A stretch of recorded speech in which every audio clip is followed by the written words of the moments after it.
cup गरो कपाल गरे अनि आयो ए एकचोटि पिङ खेलेर देखाइदिनु न हजुर एकचोटि पिङ खेलेर देखाइदिनु न यस्तोमा लुडिहाल्छु नि लुडिहाल्छु नि यसरी लुडी खेल्नु दिएन यसरी पिङ खेल्नु ल यो त बच्चाहरूले जस्तो भाइ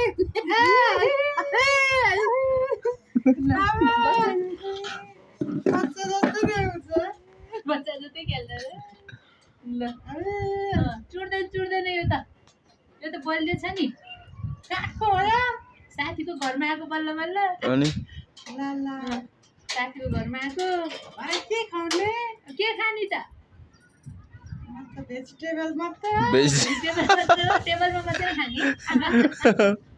टेबलमा बसेर खाने मासु माछा नखाने खाइँदैन गाउँको तपाईँको गाउँको मान्छेले त सिङ्गै भइसक्छ भन्थे त त्यस्तो त हुँदैन माछाको खुट्टा ए ए कहाँ खोज्न जाउँ त म माछाको कुखुराको खुट्टा ल्याइदिन्छु नि हुन्न मेरो कुखुरा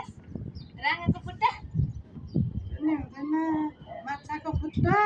माछाको खुट्टा कि पुरै माछाको कान पाइन्छ कुखुरा चाहिँ नपर्ने कुरो खानु खोज्दो रहेछ कस्तो साथी भाइ मैले कहाँबाट ल्याउने अब बल्ल बल्ल साथीको घरमा आएको कुखुरा कान खान्छु रे माछाको खुट्टा खाने डेन्जरै साथी कसरी राख्नु मैले त्यही भने डेन्जरै हुनुहुँदो रहेछ त अनि मेरोमा त खसीको खुट्टा छ राजाको खुट्टा छ सुँगुरको पनि छ खुट्टा त्यो त उसलाई चाहिहाल्छ नि कसलाई सुँगुर हिँड्नु पर्दैन कसलाई चाहिन्छ त्यो हामी त खाइदिन्छौँ भइसक्यो त भइसक्यो नै हिँड्नुपर्छ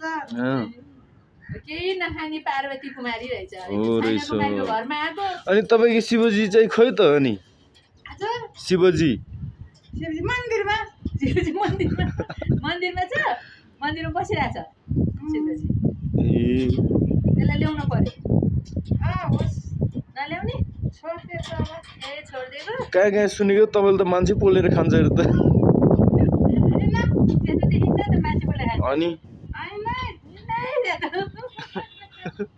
मान्छे त खाने गरेर छैन झुट बोल्दो रहेछ नि है मान्छेहरू झुट बोल्दो रहेछ है मान्छे बोल्यो भने खरानी भएर गइहाल्छ ए त्यही खरानी खान्छ भन्थे त होइन भुँडीमा उता फालिदिन्छ ए पालिदिन्छ ए भोक लागिसक्यो छैन भोक लाग्छ छैन तातो चिया खाएको तातो चिया खा चिसो चिया खाने हो कि नखाने चिसो बरफ खानी तातो बरफ खानी नखाने ए